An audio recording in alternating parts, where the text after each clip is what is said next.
Hello, my name is Lou. I'm the founder of York Pilates People and I teach many of our Pilates classes.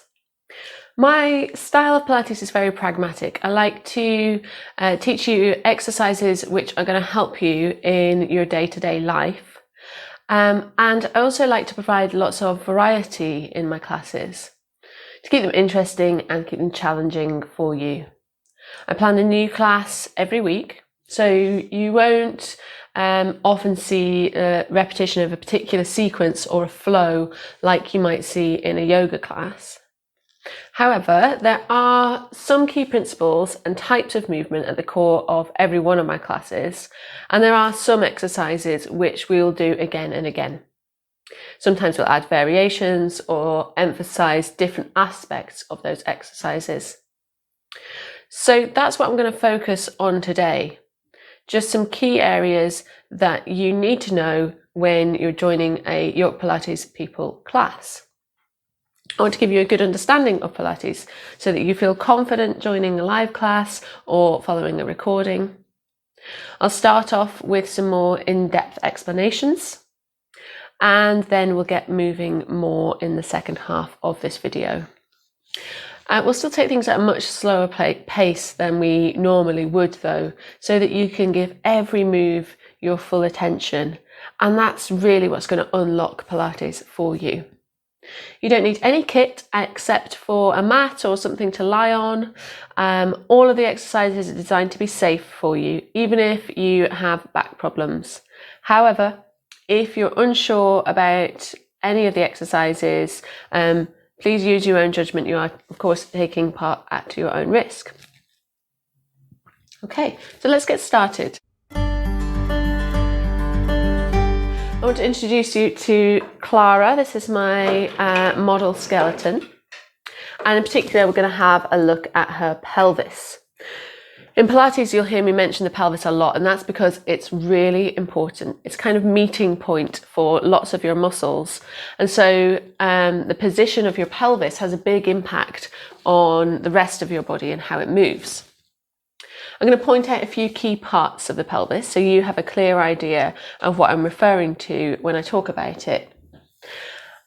At the front of your pelvis, you've got your hip crests. So here and here. And you'll be able to find those on your own body. If you have a feel around about waistband level, you should be able to feel a bony bit either side. You've also got your pubic symphysis. So this is often called the pubic bone. Sometimes we kind of use those terms interchangeably. So it's where the two halves of your pelvis meet at the front. The hip joints, so where your thigh bones meet your pelvis. And then I'll talk a little bit later about these bony bits here, your sit bones. So they're the kind of the parts of your pelvis that you should have most of your weight on when you're sitting. Just coming back to the distinction, hip crests and hip joints. So when you're talking about your hips, it's really important that you're clear about which one of those you're talking about, because they're very different and they move very differently. There's lots of different metaphors that different teachers will use to talk about the pelvis.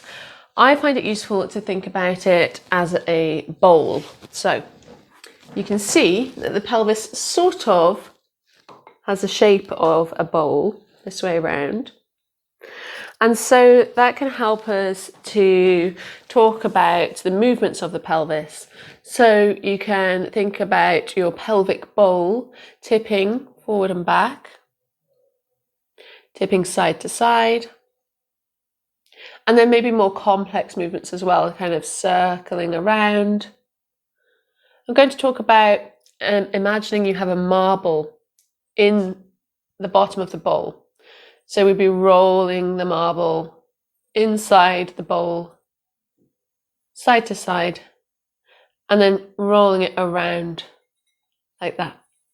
So hopefully that just gives you a bit of a visual image of what we are going to be thinking about when we get down to the mat. Let's do that now.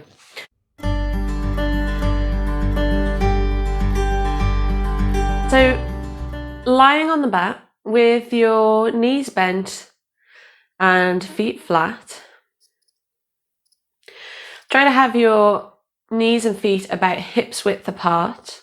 And we're talking about the hip crests. So ankles, knees, and hip crests in line with each other.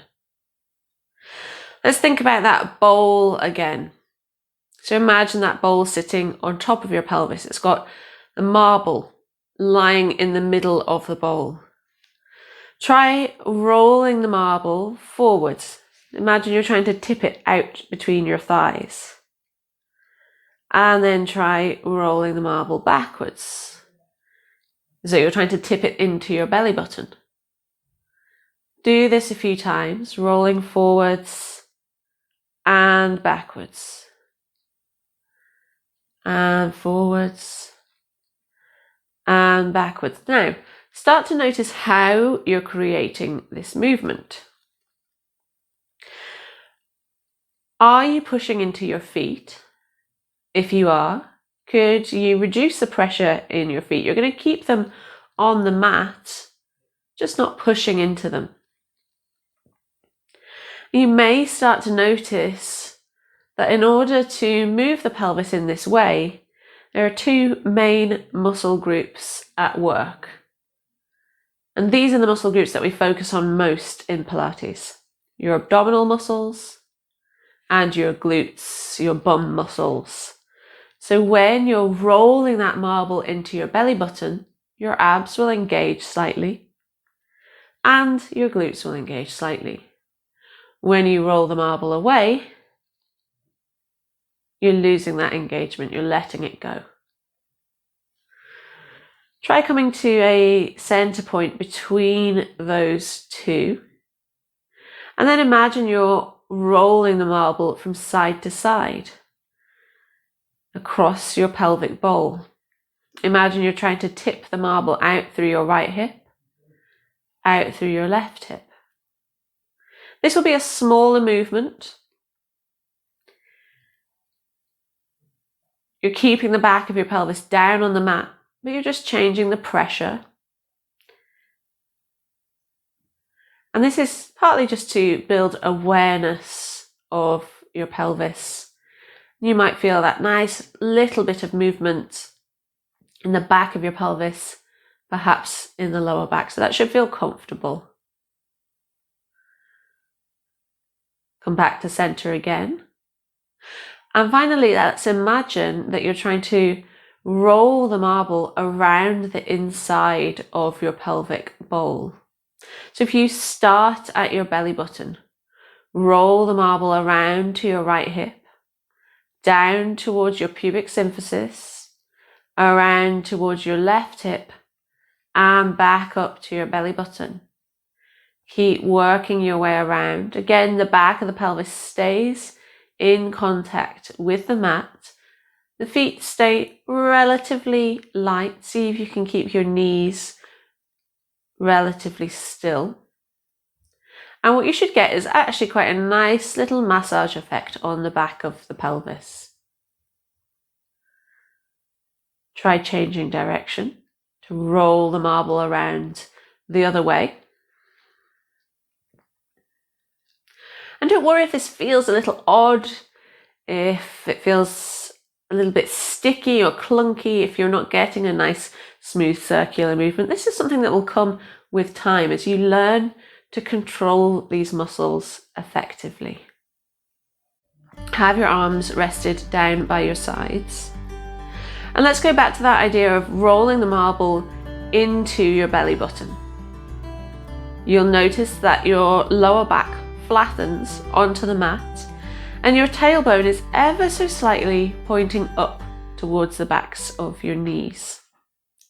So leading with the tailbone, you're going to try to lift your spine up off the mat, one vertebrae at a time. So make it really slow, gradually peeling up. You could imagine your spine is like a string of pearls being picked up, one pearl at a time. Or you could imagine a bike chain being picked up, one link at a time. This is what we call a bridge in Pilates. I want you just to pause at the top. We'll hold it here. You should feel those glutes working again, your bum muscles supporting your pelvis. I want you to make sure that that tailbone is still slightly directing itself upwards towards the backs of your knees or towards the ceiling. If you are somebody who's done yoga before, you might have been taught a slightly different version of bridge. I just want you to put that to one side for the moment. In Pilates, we don't thrust the pelvis up. We keep it comfortable. So you're going to have a straight line from your knees down to your shoulders, and we're not going any higher than that. That should mean that you're able to maintain some space in your lower back without creating any pinching there. Let's start to come back down to the mat just as gradually as we lifted. So starting at your shoulders, see if you can place your spine down, one vertebrae at a time. See if you can place each pair of ribs down one at a time. And see if you could get your lower back to touch the mat before your tailbone touches the mat. And then rest. Don't worry if that wasn't possible for you. It's something that will come with time as you increase the control and flexibility of your spine. Let's try that again. Starting to tilt your pelvis, pointing your tailbone towards the backs of your knees, peeling your spine up off the mat as gradually as you can. Keep that attention in towards your spine. Keep it slow. Find that work in your glutes. See if you can feel that slight opening out of the front of your pelvis. And then start to come back down, placing each bone down one at a time, or think of it again as a string of pearls or a bicycle chain, coming down to the mat one piece at a time. You can rest your pelvis back down and relax. So that's your Pilates bridge, and that is one exercise which I teach in almost every class because it's so great for getting your spine moving. Okay, so we're going to move on to talk about breathing. The breath is one of the things which confuses people most when they join a Pilates class. Something that we do every day without thinking about it suddenly becomes confusing, and it shouldn't have to. So I'm going to try to explain to you how we breathe in Pilates, and I'll try to explain why we do it that way as well, so that you have some understanding of what you're doing. Start off by just resting your hands on the bottom of your rib cage so that your middle fingers just about touch at the center. Take a moment to relax here. Now again, if you've been taught to breathe in some other context, perhaps in yoga, or perhaps you're a singer, I want you to put that to one side. In Pilates, we try to breathe into the upper body, into the rib cage, rather than into the belly. And I'll explain why that is in a moment, but let's give it a try. So as you inhale, I want you to try to inhale into your palms. Keep going. Your fingertips should just come apart. As you exhale, you're going to let the rib cage narrow beneath your hands and the fingertips will just come together. Let's try this a few times. Inhaling, expanding the rib cage out to the sides. Exhaling, letting the rib cage narrow. So where our breath might normally be quite shallow and confined to the top of the chest, you're now taking it right down into the bottom corners of your lungs. See if you can visualize your rib cage like a barrel. expanding in every direction, not just up and down, that rising and falling of the chest, but also in and out. And see if you could start to breathe into the back of your ribs. Now that can be tricky. We can be very tight in that area through lack of movement. But give it a few tries. See if you can use the full capacity of your lungs, allowing the rib cage to move so that the small muscles between your ribs start to get a little bit of a stretch out. Now, the reason we breathe into the rib cage in Pilates is to keep the abdominal muscles available. As you might know, there's lots of core work involved in Pilates, and if you're expanding your belly with your breath, it's very difficult to engage your core muscles. So instead, we breathe into the rib cage as fully as possible, so we can still get a really full deep breath without compromising the abdominal muscles. However, we do want to use the abs when it comes to the exhale. So let's think a little bit about that. Inhaling, expanding the rib cage. As you exhale, see if you can feel your abs subtly working to help you to push the air up and out of your body. Inhaling to expand. Exhaling, there's a gentle squeeze.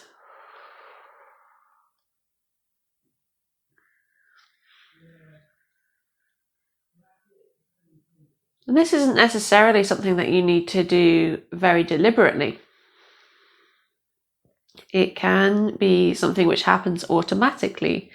It is something which happens automatically, and that's part of the reason for coordinating the breath in the way that we do. We'll always exhale on the effort in Pilates. So when that automatic contraction of your abdominal muscles happens, you're going to use that to help you with whatever you're trying to achieve. So let's practice some of that coordination with your breath and with the bridge exercise. You're going to take an inhale to prepare. As you exhale, start to point your tailbone up and peel your spine up off the mat. So we're exhaling on the effort. At the top, take a deep breath in. And as you exhale, roll your spine back down. Exhaling on the effort, controlling your spine. Again, inhale. And exhale.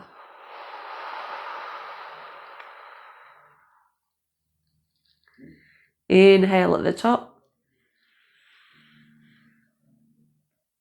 Exhale lower.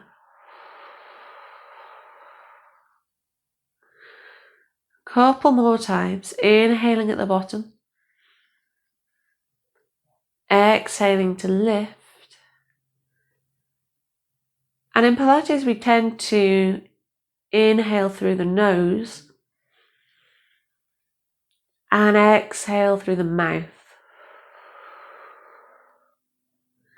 That's just to enable you to empty your lungs more quickly, to prepare the body for that big, deep inhale. Last one. Exhaling to lift. Make sure you're peeling up. Inhaling at the top.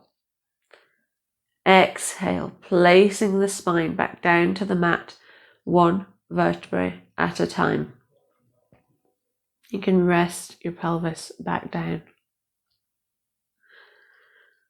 So as we go through the exercises today, I'll continue to cue the breath, telling you when to breathe in and when to breathe out to get the most out of the exercises. However, I do want to say that if you find the breath confusing at first, if you find it distracting while you're trying to learn new movements, then try not to worry about it too much. It's perfectly fine to put that to one side for the moment. Make sure you are breathing, but you can focus on coordinating your breath once you become more familiar with the movements. Okay, so come up to sitting for a moment. Sit cross-legged if that is comfortable for you. And it's totally fine to sit yourself up on a cushion or something if that's more comfortable for your hips. If sitting cross-legged is totally uncomfortable for you, perhaps sit yourself up on a chair while I just talk to you a little bit about the spine as a whole. So I'll just show you Clara's spine. You can see that there's a very gentle S shape to the spine. And this lower curve here, the lumbar spine, is what often causes us problems. So in order to think about keeping the lower back comfortable and strengthening the lower back, we're going to think about the big parts of the skeleton either side, your rib cage and your pelvis. We're going to use the abdominal muscles to help to hold the rib cage and the pelvis in a neutral position, so that kind of optimal position for the spine. And in doing that, we'll keep the spine in a neutral alignment as well, so that we're not creating discomfort. We don't want to overly arch the back, so that kind of sticking your bum out position. And also we don't want to go into a C curve that you might do perhaps when you're sitting at your desk or on your sofa. So just try that now. As you're sitting, either cross-legged on your mat or sitting up in a chair, try sticking your tailbone out behind you. You'll find your ribcage sticks up in front of you. And try curling your tailbone under, kind of slumping into your lower back. You'll find the ribs drop right down. So just focusing on the pelvis for now. Pelvic neutral is a term which you'll hear a lot in Pilates. It describes the optimal position for the pelvis, which is when your hip crests and your pubic symphysis are level with each other. So that's quite a good indicator when you're lying down or when you're standing. When you're sitting, a good indicator of that optimal position for the pelvis is if you can feel your weight sinking down through your sit bones. So as you're sitting now, try taking your body weight slowly backwards.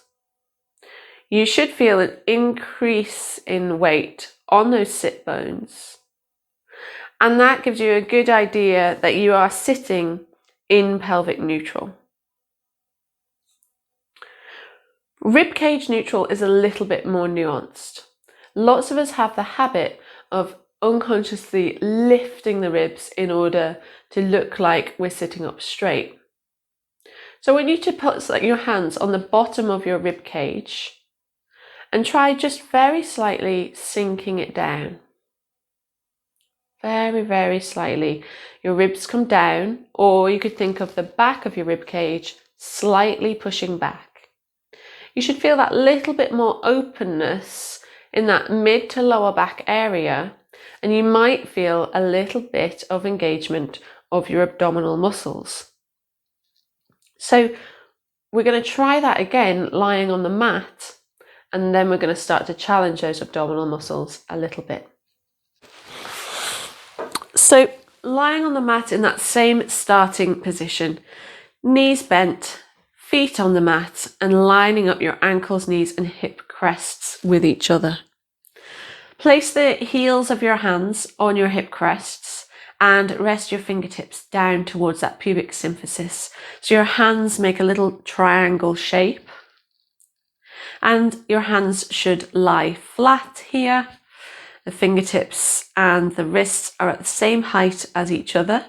Or if you want to visualize that pelvic bowl again, you could have that bowl filled with water and it wouldn't spill. So we're trying to hold the pelvis flat. We're trying to hold it in neutral.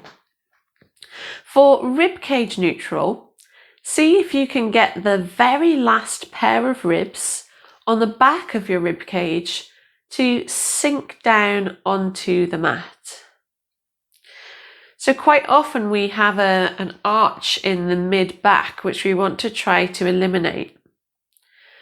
Take a few moments to really try and sink that last pair of ribs down. Then check again on the pelvis, make sure the pelvis is in neutral. So you should have a small space between your lower back and the mat. The challenge is to maintain that small space, to maintain this neutral spine as we start to move the legs around. So I want you to start by lifting your left leg up to a tabletop position. So tabletop leg is this. You've got your knee above your hip and you've got a right angle at your knee joint. You're going to keep the leg in that tabletop shape. Check on your pelvis again. Have you flattened your back to the mat? If you have, can you really find that small arch? Find that feeling of slightly using the abdominal muscles to hold the bottom of your ribs down and to hold the pelvis in neutral. Then you're going to imagine that that left thigh bone is like a drawbridge. It's going to drop away. You'll gently tap your toes on the mat and then hinge back up. And let's do that again. Make sure the bend at your knee joint doesn't change. The movement here is from your hip joint. So you can imagine that ball and socket joint where your thigh bone meets your pelvis is where the movement originates from. I want you to take this slow. And if we're going to add in the breath, you're exhaling as the leg comes in towards you. Inhaling as you drop it away. Inhale, leg goes away. Exhale, draw it back in. Okay, so this movement for the leg should feel relatively straightforward, but what we're paying attention to here is what your pelvis and your lower back are doing. There should be no movement in the pelvis or the lower back. See if you can hold them completely still using your abdominal muscles. Check on your head, check on your shoulders. Try to make sure they're relaxed. We'll do 2 more on this left side. And then rest that left foot completely down onto the mat. We're going to do the same on the right side. So check again, your pelvis is in that neutral position. Hip crest and pubic bone are level with each other. Drop the back of your rib cage down onto the mat and lift the right leg up to your tabletop position. When you've got that, then begin that hinging motion, that drawbridge thigh bone, tapping the toes and lifting them back up.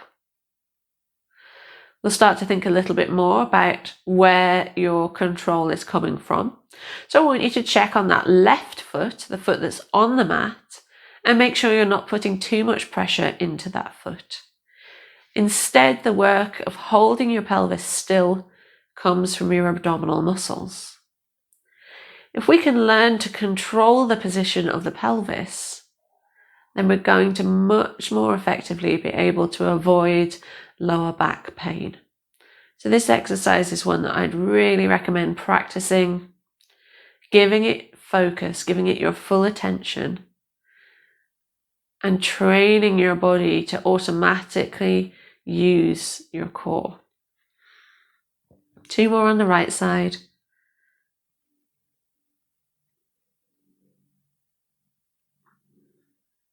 Okay. And then you can rest that leg back down as well. So to start to strengthen the abdominals a little bit more, we're going to go into some chest lifts. And this relies more on the upper part of your abdominal muscles. So you're going to start by taking your hands, interlace them behind your head. Now we're not doing fingers to temples here. I want you to support the back of your head. So create a little cradle with your hands. And in fact, let's practice keeping the neck relaxed. So lift your head just a millimetre off the mat and practice letting the weight of your head rest in your hands. The back of the neck stays long and there's no tension there.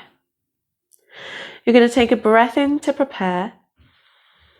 And as you exhale, see if you can lift your head and shoulders off the mat by sinking the bottom of your rib cage into your belly. Pause at the top to breathe in. Exhale to go back down with control. And again, inhale. Exhale through the mouth. Inhale, hold. Exhale down. Keep going with that. Make sure that your chin is not coming down towards your chest. So I want you to keep lengthening through the crown of your head, which is the top of the back of your head. Think of lengthening through your back of your parting, or maybe through your bald patch, not through your forehead, not through your chin.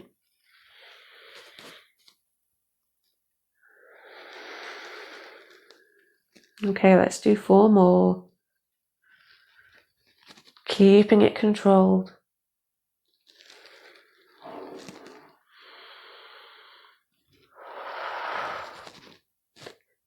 See if you could get those shoulder blades to hover off the mat. And 2.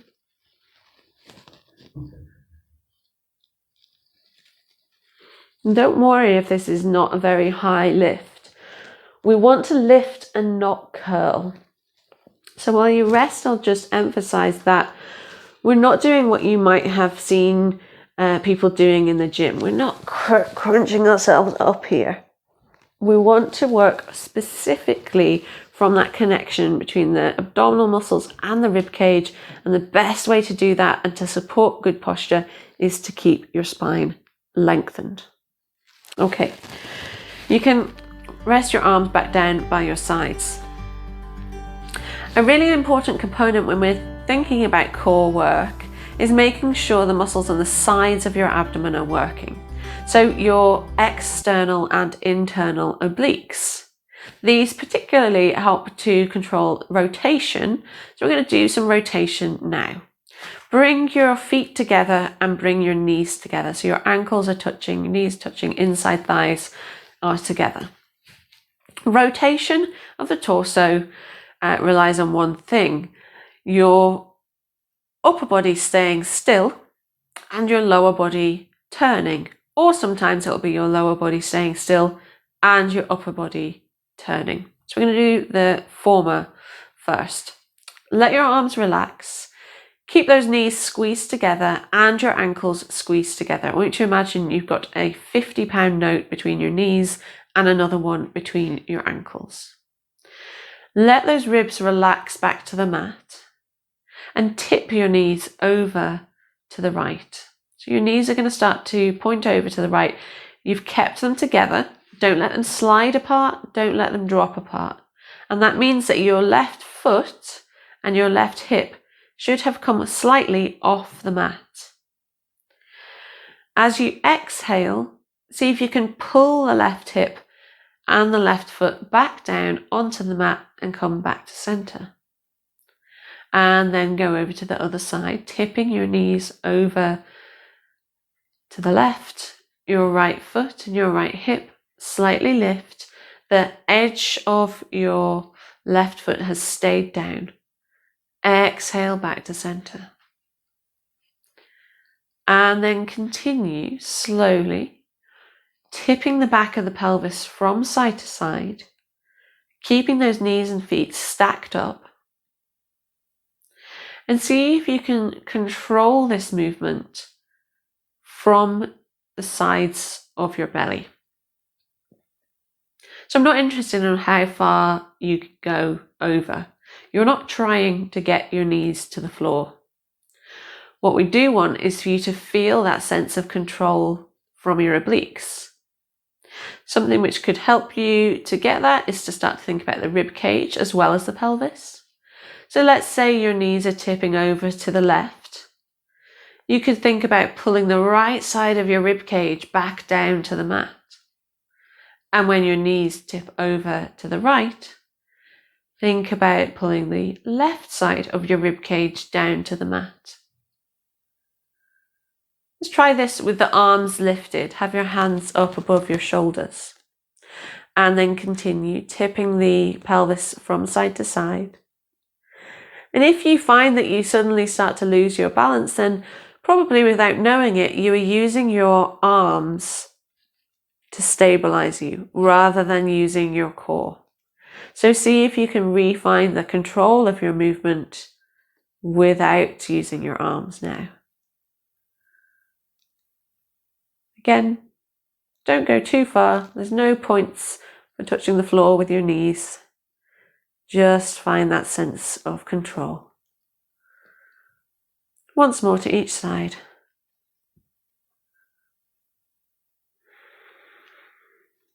Inhaling as you tip over and exhaling back to center. You can relax your arms down. Well done. We're going to continue thinking about your obliques. Turn yourself onto your side. And you're going to lie with your legs straight and your head rested down on your arm. So first thing to do is to have a think about the pelvis here. We want it to be tipped onto its side with your hip crests stacked up, or your hips stacked up one on top of the other. Lengthen your waist, have your ankles together or your heels together. And let's start with that top hand lightly down on the mat in front of you. We're going to practice using the waist to lengthen the body. So now as you exhale, start to reach your feet away. Your legs will slightly lift off the mat, but more importantly, you should feel the sides of your belly draw in slightly, almost like you're wearing an internal corset. Inhale to rest back down and exhale to repeat. And keep going. Now, lots of people struggle with their balance a little bit when they first try this exercise. So feel free to use this hand on the mat, but do try to just use your fingertips rather than pushing into that hand. If it feels okay for you, you could try lifting the top hand up and practicing the lengthening and relaxing. Imagine your body's like a piece of string being pulled from both ends, so everything gets a little bit taut and then it relaxes. One more time, lengthen, slightly lift, again no points for how high your feet get, and relax the legs back down. Okay, let's try that one on the other side. So you're just going to turn yourself over.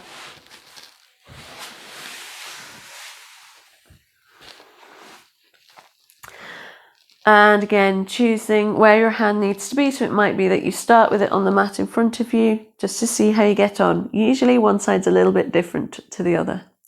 Exhaling to lengthen. Inhaling to relax. And keep going with your breath. That exhale is going to help you. It's going to draw the abdominal muscles in.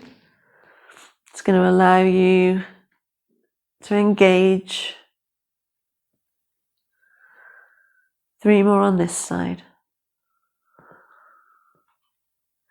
I call this the side dart.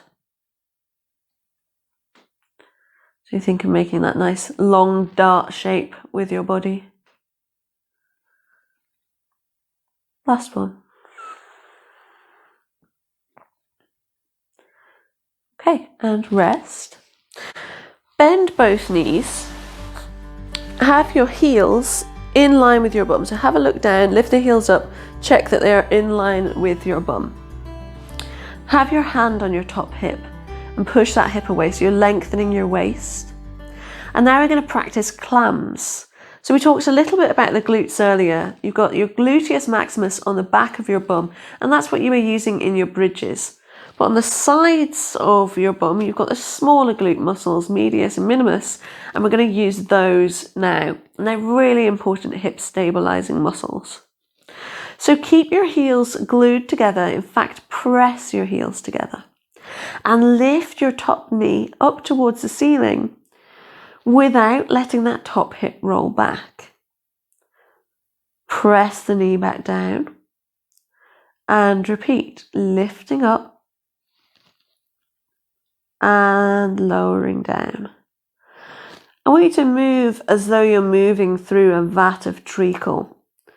So usually in Pilates, I'll be asking you to do the movements slowly and with real deliberate effort. And that's just to get most out of the exercises. Doing things faster is usually easier. So we're not going to do high energy, high impact stuff in Pilates. We're going to keep that sense of control. And with moving slowly, you can also enhance your awareness of your body. So in particular, let's think about that top hip. When your knee lifts up, think of pushing your top hip forward. And that should just give you that little bit of extra work. You should feel, hopefully, your bum starting to work now on the side here. We'll do 3 more. And 2. And last one. And then rest that knee back down. Let's do that on the other side.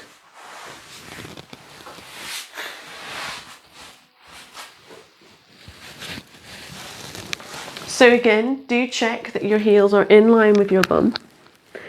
It really makes a difference to how this movement feels. Lengthen your waist. Squeeze your heels together.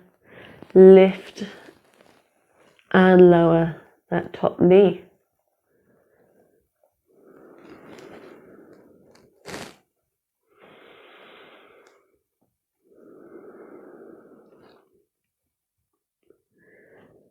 Okay, let's keep going.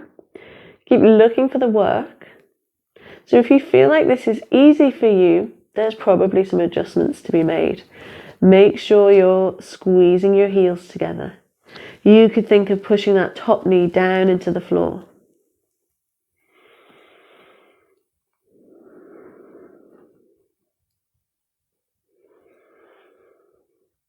And check on that top hip again. Clams are really great if you suffer with any kind of SI joint pain, any kind of instability in the pelvis. I really recommend you do your clams regularly and build up how many you can do. We'll pause it there for now. All right, so we're going to come over to all fours now. So quite a lot of the exercises in Pilates will be done on your hands and knees. And almost always we'll line ourselves up so that your wrists are directly below your shoulders and your knees are directly below your hips. Now, for many people, spending a prolonged period in this position becomes very difficult for the wrists. It's really common, and it's a combination of lack of strength in the wrist because we're simply not used to using them for weight bearing. But it's also a tightness in the wrists from activities like typing on a computer keyboard. So there's a couple of different options. You can have your hands slightly further forward in order to open out that angle of the wrist slightly. You can prop up the heels of your hands, for example, on a rolled up towel, and that does the same job, just opening out that angle. Or you can come up onto fists like this. Okay, so those options are all open to you. We're not going to spend too long on all fours today, so hopefully you're going to be able to keep those nice flat palms.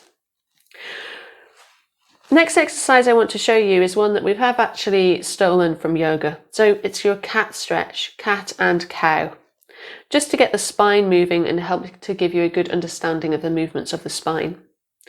So cat stretch, as you exhale, you're going to point your tailbone down towards the mat, and you're going to drop your head, look back at your thighs, push into your hands, push into your knees, and lift your belly button up towards your spine. So this is a really active pose. Into cow pose, as you inhale, point your tailbone towards the ceiling, push your breastbone out between your arms and pull those shoulder blades away from you.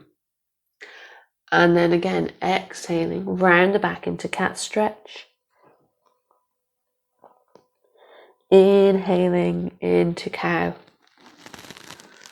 We'll quite often do cat and cow stretch in a Pilates class. It's a really nice warm up for the spine, and sometimes it can help us just to ease off any tension in the lower back as well. You can feel that the movement of the pelvis is much the same as we were doing when we were practicing our pelvic tilts. But you also get that kind of mirroring with the upper back.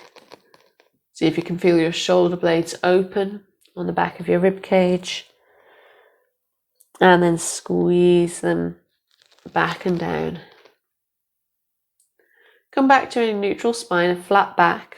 We'll practice that a little bit more in a moment.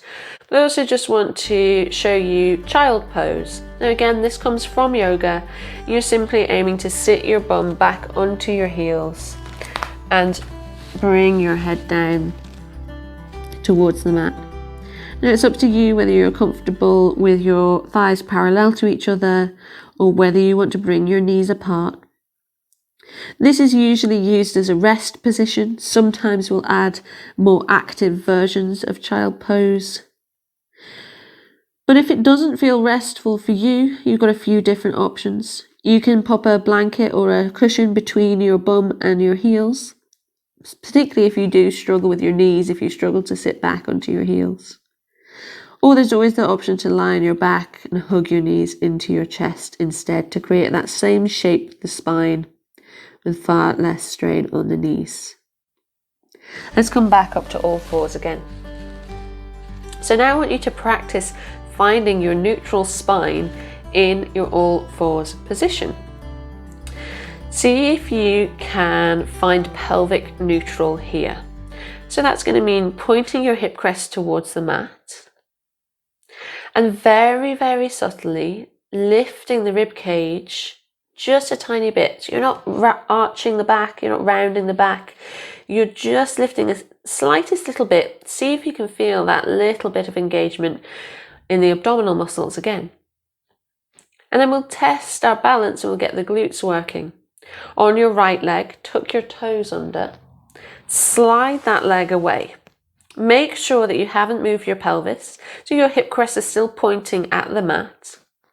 And then start to squeeze your bum. See if you can lift your right heel up towards the same height as your hip.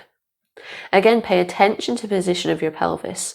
Try to make sure you haven't lifted your hip, and also make sure your back hasn't collapsed. So you're lifting your belly button towards your spine here. And the work of lifting your leg comes from your bum squeezing. Bring that knee back down underneath your hip. And let's try the other side. Tuck your toes under on the left. Slide the left leg away. Squeeze your bum. Lift and hold. And do those checks. So imagine you're trying to balance a tray of drinks on the back of your pelvis. Keeping the spine supported, not letting it sag down. We'll do one more to each side like this. Sliding the right leg back. Lift and hold. Feel your bum squeeze. And down. And last one.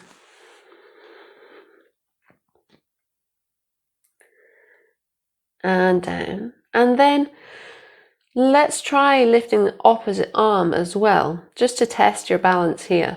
So right leg goes back, pelvis stays level. You lift the right heel by squeezing your bum. Left arm slides out to the end of the mat and see if you can lift it and hold here.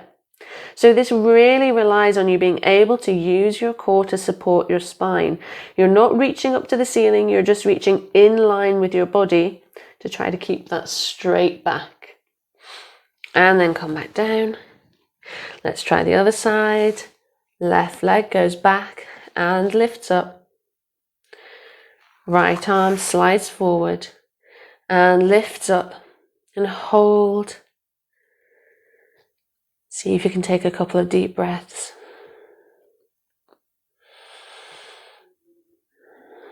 All right, and then come back down.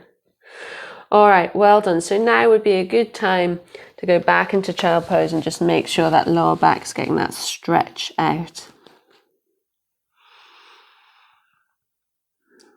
Okay, so we're going to come up to sitting cross-legged. And again, if you need to be sitting up on some kind of bolster or cushion, or even if you need to be sitting yourself up on a chair, go ahead and do that. We're just going to cover a couple of movements, a couple of types of movement that I haven't talked about so far. And these are primarily for the upper body and the spine. So first of all, we'll go back to rotation. Earlier, we rotated the pelvis, keeping the rib cage still. We're now going to keep the pelvis steady and we're going to move the rib cage. So I want you to take your right hand onto your chest and take your left hand onto the back of your head. You're going to gently push your head up and back into your hand and sink your chest down a little bit. So find that length in the back of the neck. Take a breath in, get a little bit taller. And as you exhale, you're going to turn to look to the right. Try to keep your head and chest moving together and see if you can keep your pelvis really stable. Inhaling to come back to center. And again, exhale to turn. Inhale, center. We'll do one more in this direction. And center.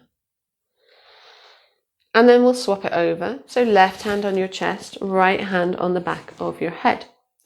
Head pushes up and back into your hand, chest sinks a little, lengthen the spine. Inhale. Exhale, wring the air out of your body as you turn. And center. Turn. And center. One more time. And center. Lovely. Relax. We'll do a side bend. You can take your arms out to the sides. Reach through your fingertips. Imagine you've got airplane wings. So you're going to keep those arms reaching as you take one hand down towards the floor. Or if you're seated, you can tuck that hand under your seat. Your other hand is going to reach up and over. But I want you to think about the rib cage lifting. See if you can breathe into the side that you're stretching. And then exhale, come up and over to the other side. Inhale, lift the rib cage. Exhale, up and over. We'll do one more on each side just because it feels nice.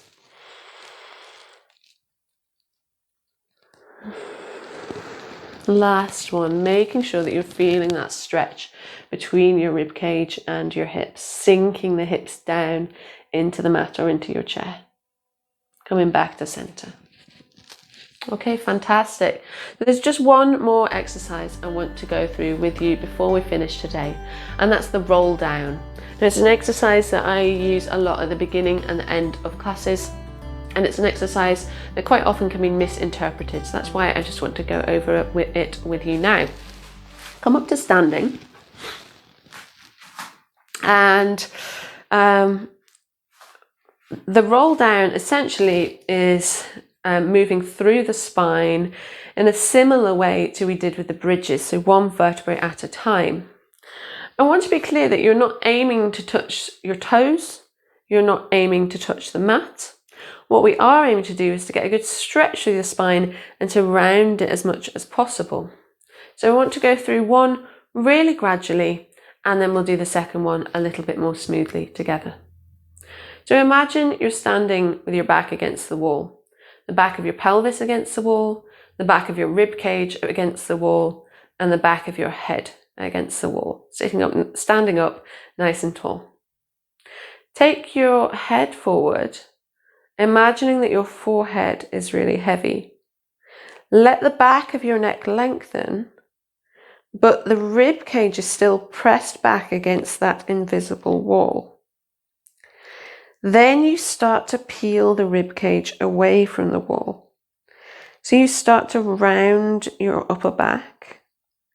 You're going to imagine that your hands are heavy now as well. So your arms can hang free from your body.